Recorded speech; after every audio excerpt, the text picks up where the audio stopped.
A todos les rogaría que pudieran darnos un llamado al Estado mexicano, es decir, independientemente de lo respetable del mundo clerical, estamos en México, en un Estado laico. ¿Cuál es la exigencia que se hace al respecto de todos estos casos?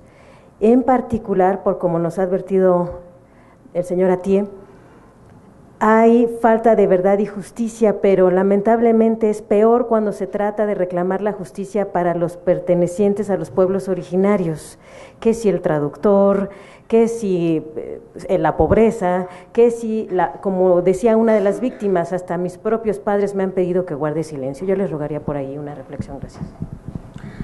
Pues yo comenzaría diciendo una cosa importante a este respecto, qué bueno que lo tocaste.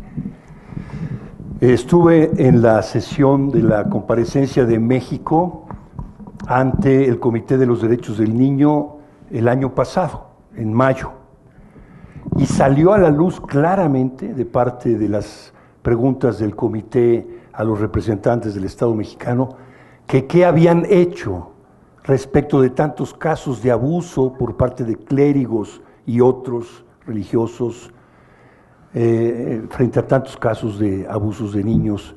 La respuesta del doctor Sepúlveda fue real, pero terrible. No tenemos conocimiento, no sabemos exactamente la magnitud del problema, y lo que quedó clarísimo allí en la sesión fue que había una enorme impunidad.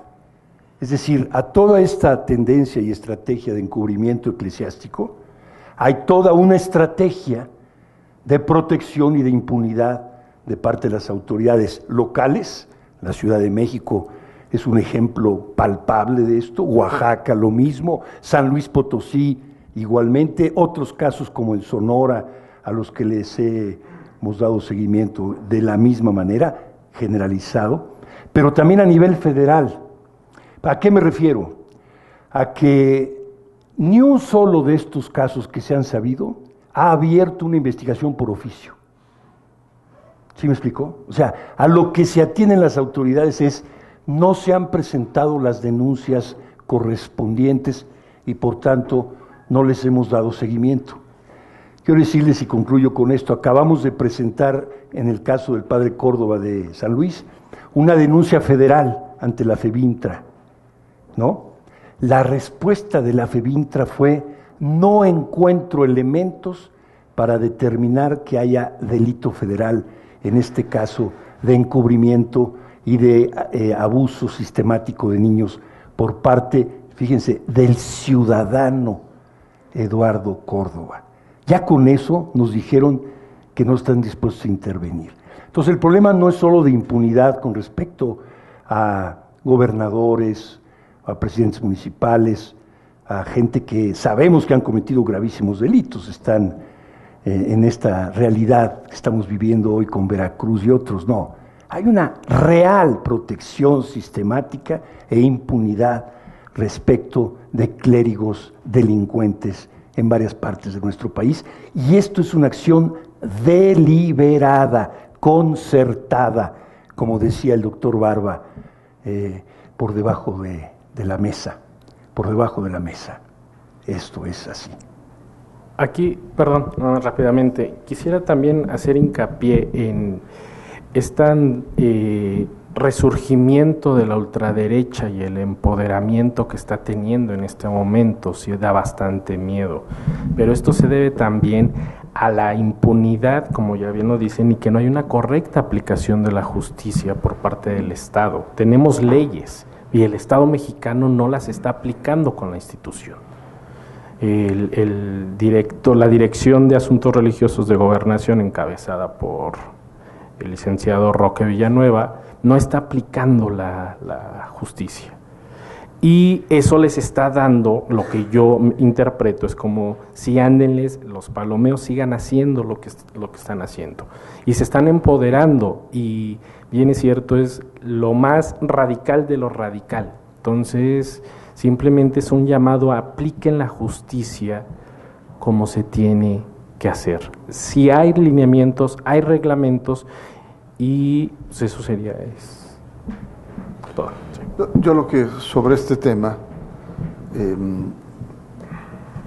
Yo creo que hay que recuperar un viejo concepto que se le dice de manera muy elegante hoy impunidad, pero antiguamente llamamos de fuero. Hay un fuero religioso, es decir, hay una intocabilidad a la figura de los religiosos en este país que es histórica y que es capaz de soportar las más graves injusticias y violando los preceptos constitucionales y violando también las leyes secundarias. Pero también este fuero, esa conveniencia de los intereses de los sectores políticos, porque aplica para unas cosas pero no aplica para otras. Entonces tienes a un PRI que por un lado ha sido muy condescendiente con la Iglesia Católica, incluso pivotea la reforma constitucional del artículo 24, y ahora tienes que estar presentando demandas ante los tribunales electorales porque la Iglesia intervino políticamente en procesos electorales en donde perjudicó al partido político. Ahí sí ya no entra el fuero, porque ataca los intereses de un sector político. Yo creo que aquí en este caso hay una clara protección al clero.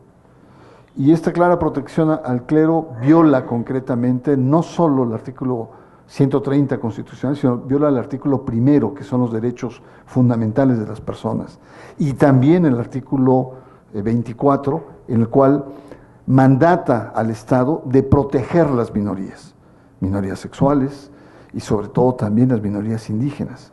Y en este caso, el gobierno felizmente actuó en consecuencia ante la avalancha de evidencias. Pero ¿cuántos casos en otros lugares se han hecho de la vista gorda? Empezando por el caso de San Luis, que tuvo un encubrimiento primero interno, pero es un personaje tan poderoso, el sacerdote Córdoba, que incluso incluyó a las propias autoridades. Creo que hay muchísimo que trabajar. Una cuestión final. ¿Cuáles han sido los casos que han surgido o que han tenido un encauce en términos de justicia? Cuando han intervenido los medios de comunicación, cuando la opinión pública se ha indignado, cuando los mexicanos o ciudadanos del mundo conocemos.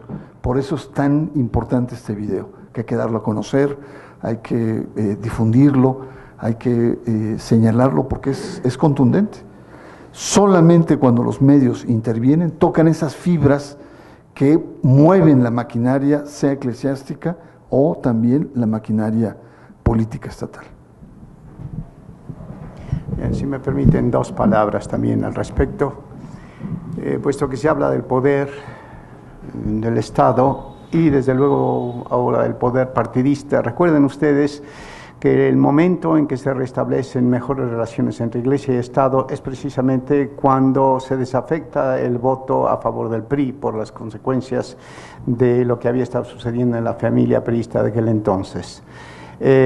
Hay un encuentro y hay una especie de mutua obligación entre la Iglesia y el Estado a partir de entonces.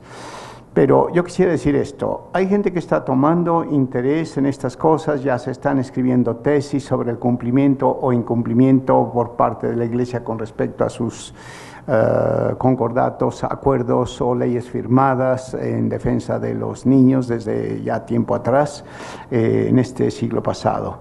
Pero yo quisiera decirles, hace poco leyendo unas conferencias de Michel Foucault en Brasil, me encontré con esta frase, tan sencilla, pero tan cierta: el silencio es poder.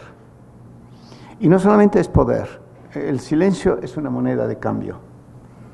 La Iglesia guarda silencio en ocasiones, excepto cuando peligra mucho su posición, francamente, con respecto a ciertas directrices del Papa. Recuerden ustedes un cierto artículo que apareció en Proceso de portada, que desde 1928 no había habido un encontronazo, dijo la palabra, entre Iglesia y Estado.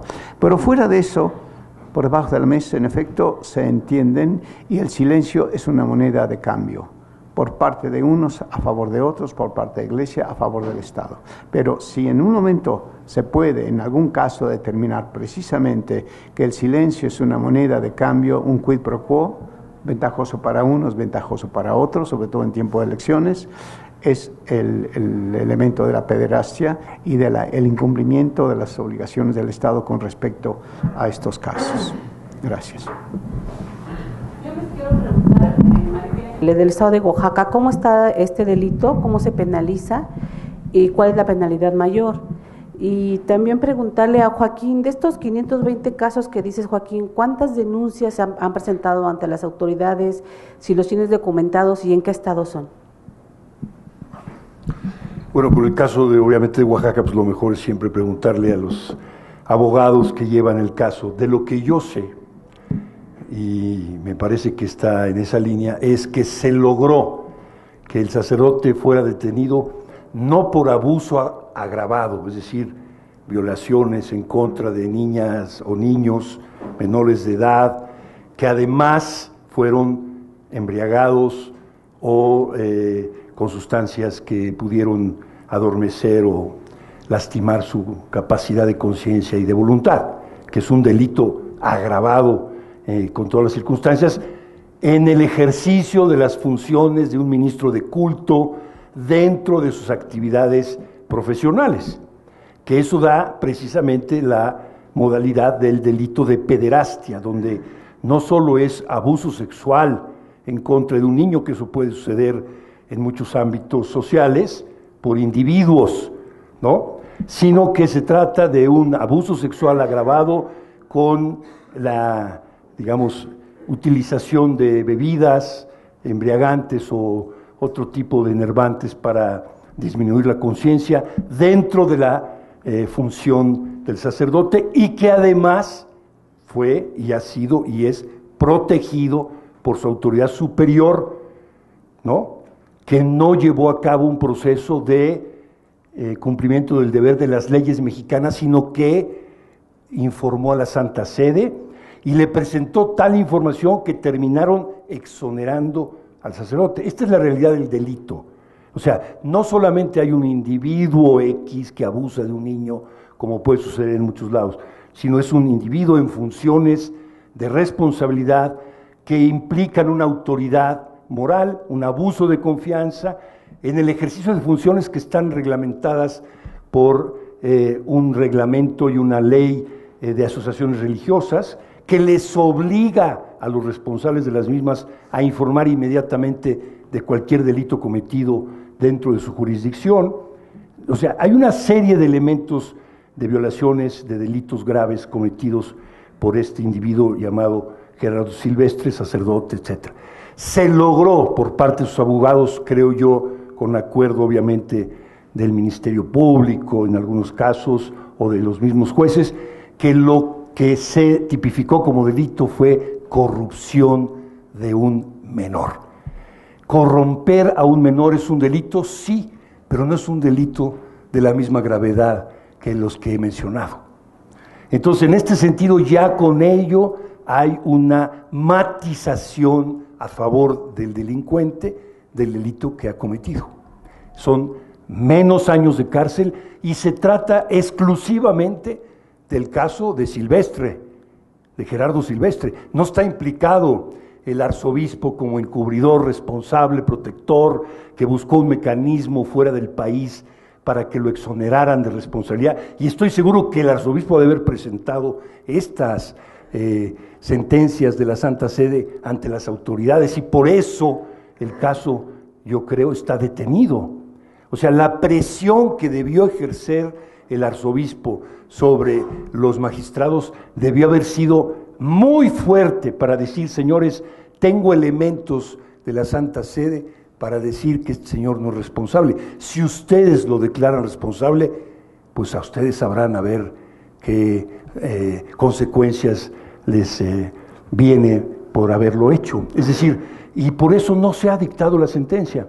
Entonces, hay una disminución en la gravedad del delito. Se trata de corrupción de un menor, porque finalmente eran 3, 2, fíjense, digo, es que la historia es de veras de escribirse en términos.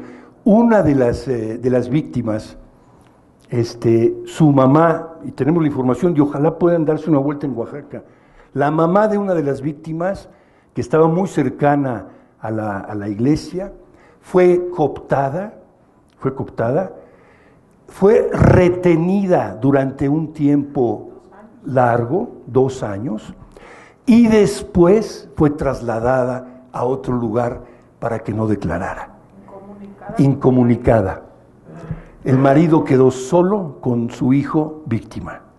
¿Ven ustedes? O sea, a tu pregunta, María Eugenia, es de qué tipo de delito estamos hablando. Yo te diría, hay muchos delitos implicados. Para un buen jurista tendríamos un caso perfectamente emblemático de todo lo que significa la pederastia clerical en todos los niveles de responsabilidad, porque hasta la Santa Sede abrió un expediente, hizo una investigación y llevó a cabo una sentencia eximiéndolo de responsabilidad de un delito cometido en nuestro país por una autoridad extranjera. Es como para preguntarse, ¿dónde están nuestras autoridades mexicanas? ¿Dónde está la Secretaría de Gobernación, Relaciones Exteriores? ¿Dónde están? El silencio es poder, el silencio es moneda de cambio, el silencio es intercambio de poderes y de influencias para llevar a cabo toda una serie de controles de nuestra sociedad. Esto es cierto, esto es cierto. Tenemos que tomar conciencia de eso. Y así como es el caso del padre Silvestre, está el caso de Eduardo Córdoba, están otros casos aquí en la Arquidiócesis de México y están otros casos en otras partes del mundo que estamos acompañando. Yo acabo de entrar en contacto con víctimas del Líbano que me acaban de buscar. Niñas que fueron abusadas sistemáticamente durante años, que tienen que vivir fuera de su país porque están amenazadas de muerte. ¿Ven? Entonces, esto es, María Eugenia, a tu pregunta, ¿qué tipo de delito es lo que está en juego con este caso? Yo nomás quiero añadir una cosa muy rápida. Mientras estaba el equipo contratado de Bengala llevando a cabo este documental, estaba ahí durante Semana Santa.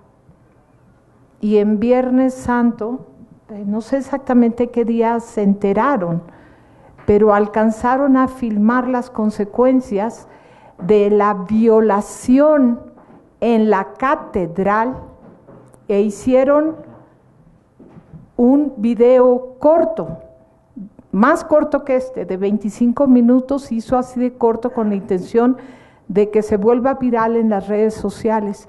Pero mientras ellos están investigando el caso del padre Gerardo Silvestre y sus múltiples víctimas, estando el padre sí efectivamente encarcelado, y quiero dar el reconocimiento, pues, por más que haya cooptado el arzobispado y las fuerzas de la Iglesia Católica una condena más enérgica, bueno, condena todavía no está, pero acusaciones, fueron las mujeres ministeriales. Una de ellas pidió permiso de 3 o 4 meses sin goce de sueldo para ir de pueblo en pueblo en pueblo tocando puertas para investigar, y fue como logró reunir la información necesaria para que sí se le encarcelara al padre Gerardo Silvestre.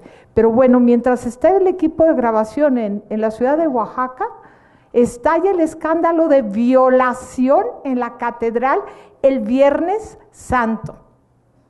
Y tuve la oportunidad de escuchar a la víctima y a su madre y a su padre, y nos vamos a mantener dándole seguimiento a ver en qué desemboca ese otro caso. Metieron al vicario, mano derecha del arzobispo, a la cárcel y lo dejaron libre menos de 3 días después. Entonces, efectivamente, mientras no haya condenas, mientras el Estado no cumpla y los laicos y los ciudadanos voltemos para otro lado porque nos incomoda, porque es un tema crudo, porque no queremos saber de cosas oscuras, porque mientras no haya presión social, es lo que pretendemos, porque ha habido mucho seguimiento de la prensa, pero no había habido un documental que la intención es volverlo más digerible y que se pueda volver viral. a nivel nacional e internacional. Va a llevar subtítulos en italiano y en inglés. Pues rápidamente, nada más, esto que preguntabas, Maru, es un fenómeno muy común en los casos de violencia sexual hacia los menores. Reclasificar el delito de violación por estupro o corrupción. Y todo esto es en conjunto y con las autoridades. No es común lo que pasó en Oaxaca, desafortunadamente. Y por otro lado, de todos los casos que tenemos, el 99.90% son casos que ya prescribieron, porque les tarda muchos años a las víctimas hablar. Lo único que se les ha dado es la terapia psicológica pertinente solamente. ¿Y en qué estados? Esa información no la tengo ahorita. ¿Okay? Hola, mi nombre es Arturo Vega, soy reportero de El Universal. En marzo de este año tuve la oportunidad, junto con Antonio Guzmán, un excompañero de trabajo, de visitar Oaxaca. Estuvimos justamente también platicando con los sacerdotes e hicimos un trabajo creo que muy importante sobre este mismo tema. Mi pregunta es la siguiente. Primero, al siguiente, los meses, como usted lo acaba de mencionar, sucede otro caso que se da a conocer a través de medios de comunicación, porque incluso fue en medio de una conferencia de prensa cuando la víctima va y le reclama en la cara a este sacerdote, ¿no? Sin embargo, la gente que ayudó también a contactar a los sacerdotes y a algunos testimonios, pues en lo que va del año me ha hablado por lo menos en 10 ocasiones, y en las 10 ocasiones me han contado de más casos. Entonces, mi pregunta es, de estos 520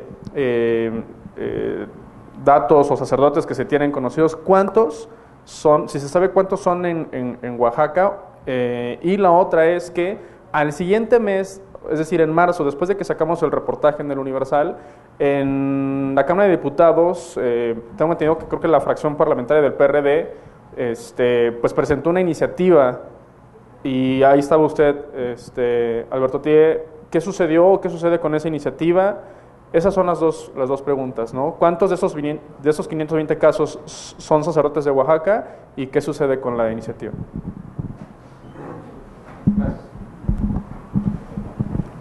En este caso, sacerdotes de Oaxaca son 5 los que hay contabilizados. Digo, son víctimas las que hemos hablado y conocido.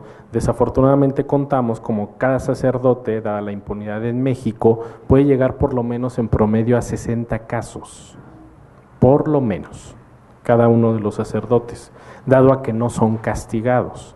Y los que más han, pues en este caso creo tengo contabilizado a Nicolás, que fue el que abusó de mí, Nicolás Aguilar, con un poco más de 200 casos, incluyendo a su familia, sobrinos, primos, etcétera. Entonces, digo, nada más estoy hablando del número de víctimas y el número de casos que ellos nos han hablado directamente. Yo creo que es incontable, sería incontable las víctimas que podría haber en México, pero pues tendríamos que hacer algo más a fondo. La ONU en el informe que el Comité de los Derechos del Niño menciona que son decenas de miles de niños fuimos víctimas en el mundo, porque nadie tiene el número cerca. Como es un delito que se comete en la intimidad de 2 personas, pues va a ser más difícil de contabilizar. Sí, con respecto a iniciativas que hemos llevado a cabo y que estamos llevando a cabo, una de ellas es precisamente el mejorar la legislación mexicana conforme a los parámetros internacionales, porque hay una Convención Mundial de los Derechos del Niño, hay toda una jurisprudencia internacional muy avanzada. México tiene un retraso brutal en esa materia y hemos estado trabajando con diferentes diputados, diputadas, y quiero hacer un reconocimiento explícito que la mayoría de los que han prestado sensibilidad, interés y disposición han sido del PRD. Eso está clarísimo que lo percibimos, y eso no es una cuestión partidista de nuestra parte, es ver la realidad de lo que ha sucedido.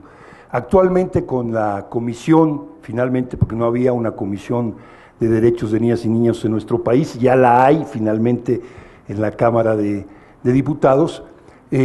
acordamos trabajar con varios miembros de sea víctimas, como abogados, asesores y otros de todas partes de la República que conocemos, para poder mejorar la propuesta de ley. Porque si ustedes ven en el artículo 209 y 209 bis del Código Federal, que es el único código que tipifica a la pederastia, pues realmente es una formulación muy light, muy superficial del delito de pederastia, porque sí menciona que es un delito de abuso de una persona menor de edad, por razones de abuso de la confianza o la función de superioridad o de autoridad que pueda tener, pero en realidad el delito de pederastia está tipificado como un delito menor y se dan 4 años de penalidad que puede ser pagado con una fianza ridícula, digamos así, ¿no?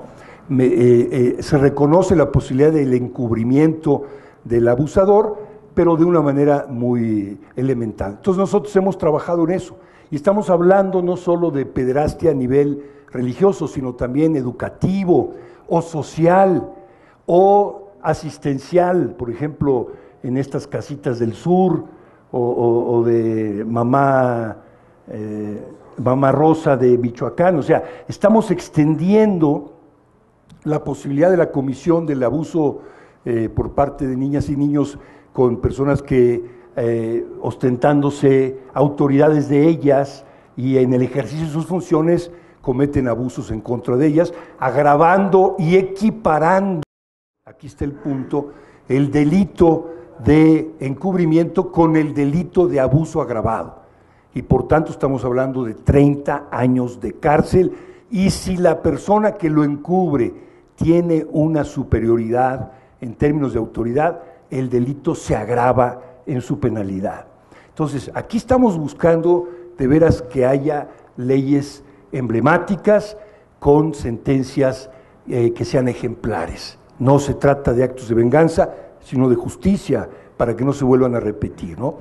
Pero sí les queremos comentar que al mismo tiempo que trabajamos esto, nos damos cuenta de un problema gravísimo en nuestro país, salvo el ejemplo de este Ministerio Público de Oaxaca, que hay que hacerle un reconocimiento y ojalá podamos entrevistarla y hacer pública su labor. La mayoría de los ministerios públicos guardan el respeto al fuero. Vean ustedes el caso de Jesús Romero, ¿no? Donde el Ministerio Público explícitamente dice que no han ni siquiera llamado a declarar al padre porque tiene indicaciones de su autoridad superior de respetar la autoridad pública del sacerdote. Un fuero. ¿Quién era en ese tiempo la autoridad superior de ese ministerio pública?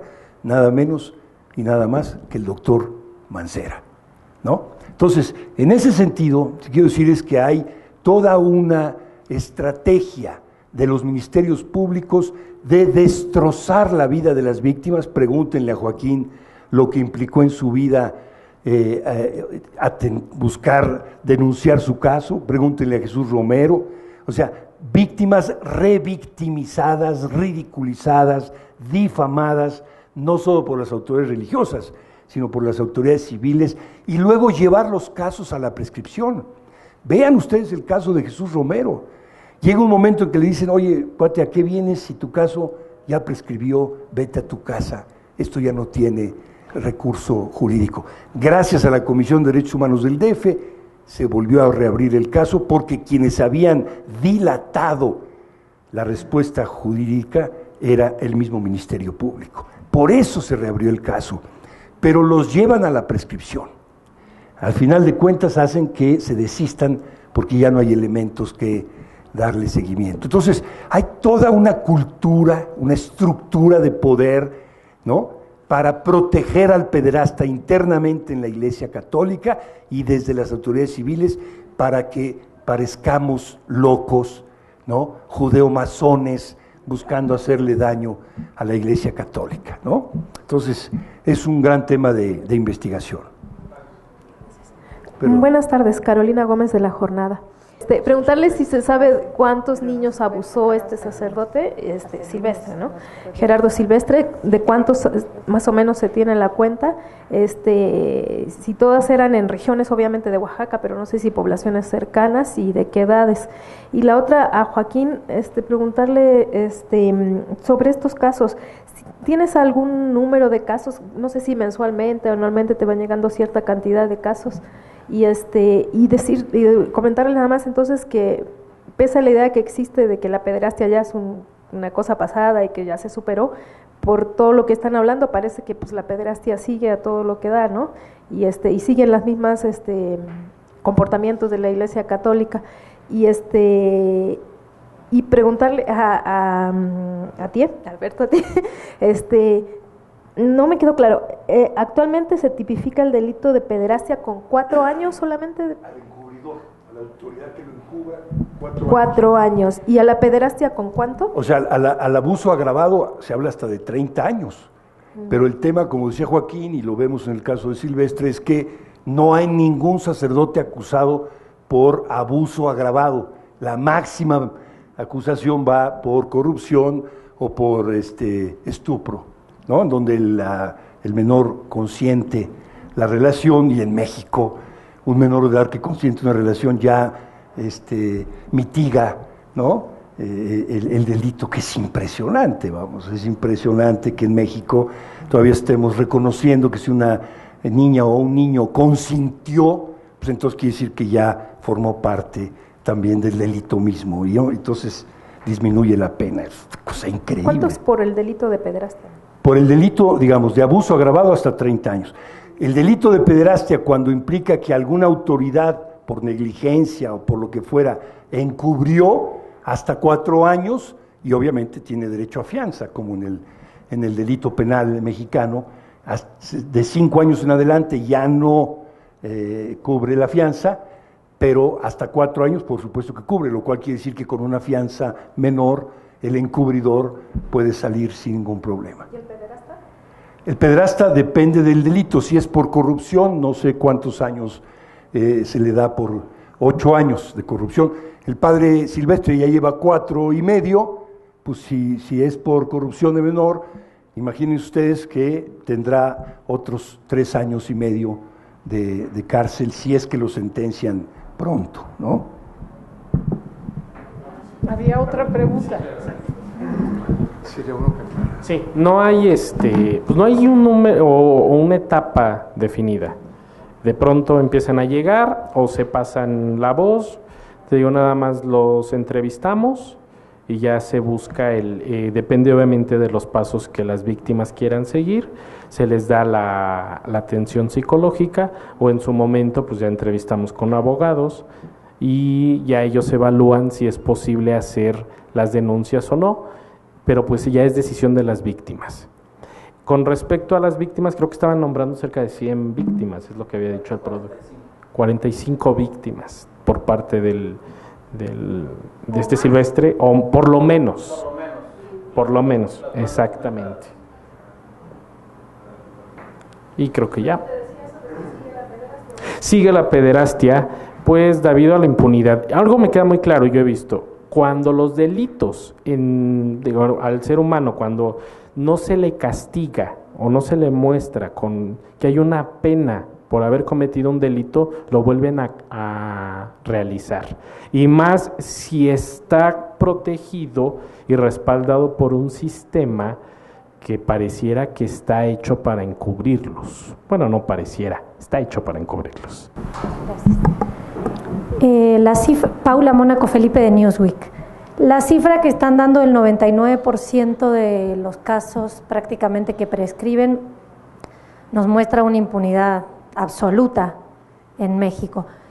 Con relación, más allá de que hay una línea desde la Santa Sede en este sentido, con relación al resto del mundo, ¿cómo podrían calificar o definir a la situación de México, la particularidad en este escenario mundial de este tipo de casos?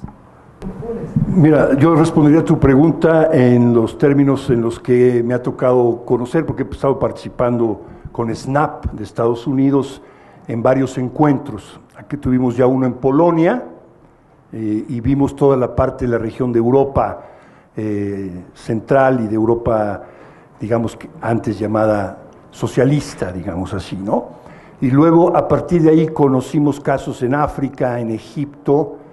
Yo he llevado los casos de América Latina a estos encuentros, y sí podemos decir que hay más o menos regiones en donde la relación entre autoridades religiosas y civiles es más o menos estrecha y hay de alguna manera estrategias conjuntas, ¿no? Incluyendo en los Estados Unidos, donde hay mucho más separación entre los poderes y entre los ámbitos religiosos y civiles.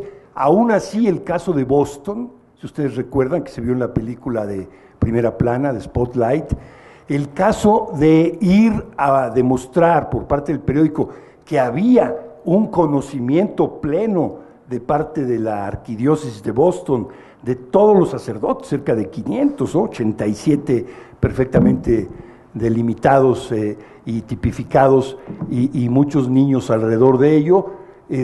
Sin embargo, el acuerdo tácito de no tocar al cardenal Bernard Law, ¿no? Entonces, sí existen niveles y grados de complicidad en el mundo. En América Latina tenemos uno de los niveles más altos, porque la fuerza, la influencia de la cultura católica, no solo en el ámbito religioso, sino en el ámbito civil, social. En México llevamos ya un buen tiempo de separaciones Iglesia-Estado, y por favor vean ustedes nada más a los niveles a los que llegamos en nuestro país cuando ciertos intereses se tocan, ¿no? Sea por parte de la construcción de bodas como la de el presidente Peña Nieto con Angélica, hasta dónde el cardenal es capaz de llevar a cabo procesos de nulidad, como también de desdecirse respecto a la igualdad de los matrimonios homosexuales como derecho constitucional, y que el mismo partido determine que ese no es un asunto prioritario para el Estado mexicano, ¿no? Entonces, ahí es donde se ve las influencias y los acuerdos que se dan. En el caso de América Latina es palpable, y véanlo ustedes en otros países como son Argentina ahorita también, como es Perú, que están vivos los casos, República Dominicana, que hay hasta un concordato entre la Santa Sede y el Estado de República Dominicana, pero tal vez uno de los más fuertes en complicidades sea el Estado mexicano. Efectivamente, aquí la influencia es muy clara, es muy fuerte, muy determinante, y es de los casos donde hay menos sacerdotes que, sabiendo que han sido acusados y que tienen muchas víctimas de por medio, al final no se resuelven de manera favorable a la justicia y a la verdad de las víctimas, ¿no? Entonces, México es uno de los países de más alta complicidad entre el Estado y la Iglesia Católica. Soy Jorge Verástegui, defensor de derechos humanos. Justo en esta línea de la protección, pero dentro de la Iglesia en México, la jerarquía católica, ¿hay alguna figura rescatable donde, digamos, de obispos hacia arriba, al menos para ver como si verdaderamente hay una tendencia con este discurso que al final va solo en eso del representante en el Vaticano, de renunciar a los cargos, ¿no? Pero algún obispo, arzobispo que tenga la conciencia y diga, bueno, yo tengo algún cura y di parte a la autoridad, sé que es muy complicado, pero al menos hay esa voluntad de algunos, más allá de estos sacerdotes que hemos visto que han tenido el valor de denunciar, pero igual existe el valor de apoyar en las jerarquías. Mira, yo creo que la respuesta puede ser muy sencilla y consta de dos palabras: no hay. Hay mucha palabrería, ¿no? Hay mucho filigrana verbal en la manera en cómo se aborda el problema, pero hasta obispos muy progresistas, en lo social, en lo político, críticos. El tema son de esos temas verdaderamente espinosos al interior de la Iglesia. Pareciera que hay una consigna, pareciera que hay un doble discurso, uno hacia afuera, los cambios, las reglas. Benedicto XVI hizo varios ajustes a la parte normativa, el mismo Papa Francisco ha construido una comisión en la que no solamente se va a castigar a los pederastas, sino también a los encubridores. Y vimos en el documental cómo el Papa dice pues que renuncien, ¿no? Porque están mal. Sin embargo, esto no aterriza, y no aterriza. Y yo creo que uno de los aspectos también importantes es la Iglesia se siente muy amenazada frente a esos temas y sigue con ese discurso interno del enemigo externo, de las teorías de la conspiración.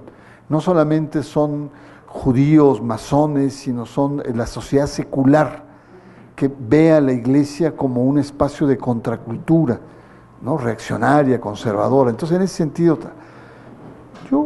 yo creo que en el caso mexicano, muy pocos, contados con sacerdotes más bien de a pie, a nivel de la estructura jerárquica, te diría no, pero a nivel de las estructuras de sacerdotes de a pie, el documental fue muy claro. El documental, 10 sacerdotes se atrevieron a enfrentar no solamente a la autoridad religiosa, sino también a la civil, lo denunciaron. O sea, sí hay al interior, pero no a nivel de la jerarquía. Un último comentario muy breve que me gustaría hacer en términos mediáticos. Yo creo que uno de los aspectos cuando se abordan este tipo de cuestiones, muchas veces los periodistas nos dejamos llevar mucho por el tema del aparato, los números, las estadísticas, etcétera, y nos olvidamos del enfoque a víctimas. Yo creo que es muy importante en nuestra narrativa periodística retomar el tema del enfoque a víctimas, ¿no? A hacer sentir lo que un padre, yo tengo hijos, y cómo me sentiría como padre al ver que mis hijos son violados por un sacerdote, ¿no? O mi hija, o esta niña, el cómo sentirán las víctimas. Yo creo que ahí hay un enfoque que debemos como repensar en nuestra narrativa periodística, ¿no? Igual en términos de derechos humanos, creo que por ahí va. De ahí que este documental empieza por eso, y a mí lo que me conmueve mucho es, no se le ve el rostro, pero veamos la tensión que hay en las manos cuando están hablando, cómo mueven las manos, el tono de la voz. Bueno, claro, no tienen un español perfecto, lo cual nos testifica, digamos, de dónde viene, pero a mí me impresionó mucho el lenguaje corporal de las manos. Joven, preguntaba usted si hay algunas personas en el episcopado que se hayan distinguido. Yo nada más recuerdo claramente conversación privada de 2 horas en una cena, no sé si estabas tú, Alberto, con el obispo Raúl Vera y gente de derechos humanos, y él se declaraba abiertamente en contra del ocultamiento, concretamente acerca en ese entonces de lo de Marcial Maciel. Sin embargo, no ha sido muy expresivo públicamente, por tanto hay algo como ocultamiento, así como el fariseo, aquel que se acerca de noche y dice... Sí, un caso interno. Sí. ¿No ha denunciado? No ha denunciado. Bueno, pero el hecho es que en aquella cena fue muy expresivo. El otro caso es del nuncio, en el caso del padre José Luis González Arana, ¿no? El caso de la boda presidencial y la intervención. Salinas Arana. En la que, según leí, estuvo el artículo de Carmen Aristegui, el mismo nuncio le dijo: usted tiene derecho, padre, a defenderse, lo que están haciendo es prácticamente una especie de asesinato, defiéndase usted, pero trate por favor de no hacer mucho ruido, no haga daño a la iglesia. O sea, en lugar de tomar una posición firme a favor de la persona en injusticia, ¿no? Recuerdo también, perdón, lo tengo muy sensible, pero recuerdo muy bien a Benedicto XVI, que en cada sitio que visitaba iba precisamente a encuentros con las víctimas, hasta en la pequeña Malta, que es una isla, ni siquiera es la mitad de la Ciudad de México, de tamaño. Y cuando vino a México, pese a que se le pidió, no accedió el obispo, o sea, contradijo cuando en los diferentes países lo había. Y el argumento fue realmente ridículo. El argumento por parte de Lombardi, que era el vocero del Vaticano, dijo en ese momento, pues los obispos mexicanos no nos pidieron nada, entonces no vamos a nosotros a agendar algo que no está pedido desde acá. Saca la cara Aguiar Retes, hoy cardenal, bueno, a punto de ser cardenal, nombrado cardenal por el Papa, y dice de manera aristocrática: yo a las víctimas del padre Maciel los conozco por los medios de comunicación, pero no los conozco personalmente, y como no han venido a verme, pues no los agendamos. Es decir, con esta actitud imperial del soberano frente a los súbditos, como los súbditos no fueron. Y también ahora con el Papa Francisco, que ha sido crítico, los homosexuales, etcétera, cero sensibilidad frente al tema de las víctimas. Si eso pasa a nivel de la cabeza, ¿qué podemos esperar del conjunto de la estructura? Por eso yo reitero, mi esperanza está más entre los curas de a pie que en las estructuras de la Iglesia.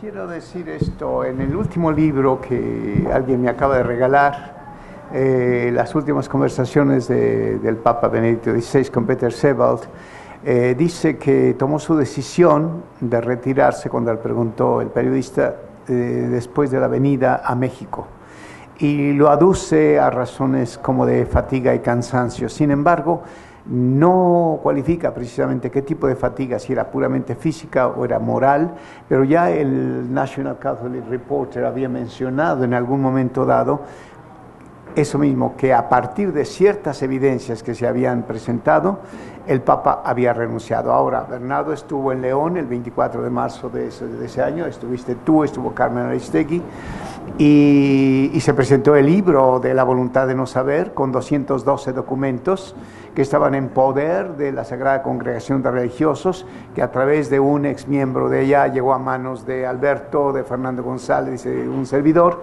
pero que a los que indudablemente el Papa había tenido poder de acceso si él hubiera querido, desde 1944 hasta el 2002. Entonces hay un encubrimiento del encubrimiento del encubrimiento del encubrimiento. Es un condominio de encubrimientos allí.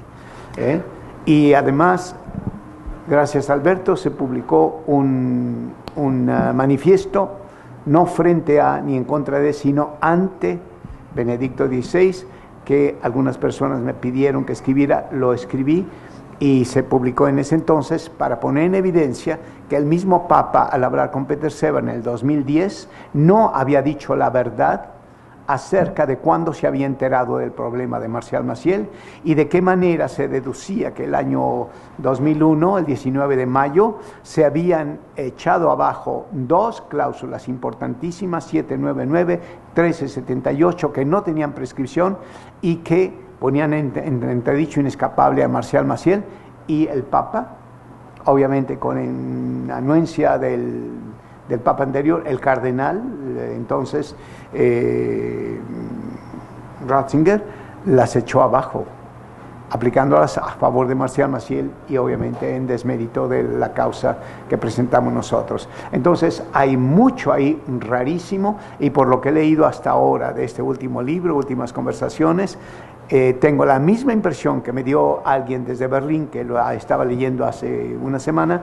Me dijo: todavía no veo con claridad, pero sí hay un ánimo de exculparse sistemáticamente de sus responsabilidades.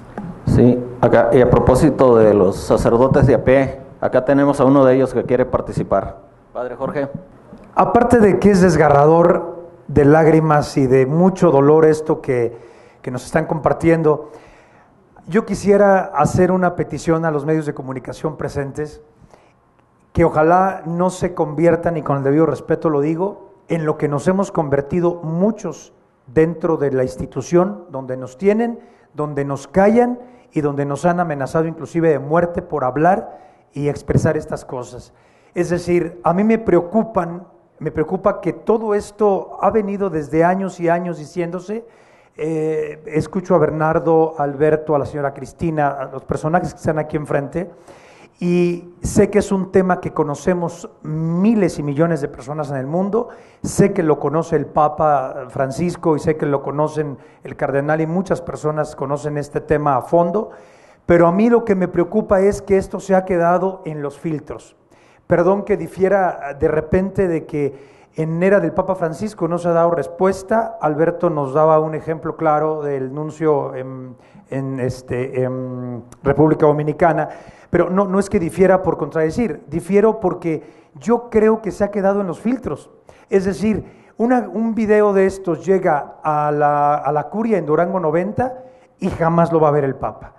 Un documental de estos llega a la Nunciatura Apostólica y no creo que llegue al Papa, bueno, a menos que este nuncio venga con unas ideas un poco diferentes y que sí cumpla con su misión. Es decir, estimados amigos y amigas de medios de comunicación, ojalá que esto pegue hasta llegar inclusive a abordar al Papa en la Plaza de San Pedro, en la audiencia general, y decirle, si usted no escucha esto, en boca de él mismo, usted es un hipócrita y mentiroso. O sea, yo creo que se tiene que llegar al corazón del Papa para que esto lo vea el Papa, porque veía yo en la investigación que ya se mandó a la doctrina de la fe, pero si está uno de los peores enemigos de Francisco, ahí en la doctrina de la fe. Si esto llega el nuevo arzobispo que está encargado del laicado de este nuevo dicasterio, o sea, es llegar de propia mano. Yo, que estoy dentro, y que lamentablemente con reciente amenaza de muerte en Michoacán, culpa de sacerdotes y culpa de un caso similar que defendió Alberto Suárez Cinda, que muchos se han jactado en decir que es amigo del Papa, mentira, al Papa lo han engañado tanto y le han puesto zancadillas hasta que le hicieron decir que ojalá Argentina no se mexicanizara. Los mismos obispos le dijeron que se tropezaban con cadáveres en México, y los mismos obispos luego en el diario Desde la Fe aquí dijeron, quién sabe quién lo contó al Papa mentiras, y nos vino a regañar y a demeritar, y lo decía Bernardo muy bien en un análisis en la visita del Papa. O sea, mi llamado a los medios es, los que estamos acá nos pueden matar. Ya lo vimos en el documental y de propia mano les puedo decir, en Michoacán yo no pude entrar a varios pueblos de La Ruana y Tepalcatepec a defender un poco o a conocer víctimas de pederastía, porque Alberto Suárez Cinda mandó la orden de autodefensas que no nos dejaran entrar a esos pueblos si no nos mataban. Alguien me decía, ¿tienes miedo a que te maten? No, pero Monseñor Romero decía, hay que esperar el momento, no hay que arrebatarnos, que me maten para que me callen. La voz del profeta no se va a callar y la voz de la justicia tampoco. Ojalá los medios no se queden en los filtros, porque no va a haber justicia. Es un llamado muy humilde y muy sencillo de mi parte, agradecerles a ustedes esta lucha, y aquí estamos, aunque nos suspendan del ministerio por luchar con esto, pero que los medios no se queden en los filtros, porque no van a ser escuchados. Créanmelo, que no van a ser escuchados si se quedan en los filtros antes de llegar al corazón de Francisco, que yo todavía alguna fe tengo en él. Muchas gracias. Pues muchísimas gracias a todos los medios presentes y por su paciencia, y sí hacemos este llamado. Esperemos que con esta nueva herramienta, que es visual, que es de fácil digestión, aunque duela digerirlo, logremos algo masivo en México y se logre dar pasos y avances, sobre todo en la legislación, en la nueva legislación, de la que también pude poner un mini grano de arena para que se hagan más fuertes las penas, sobre todo del encubridor.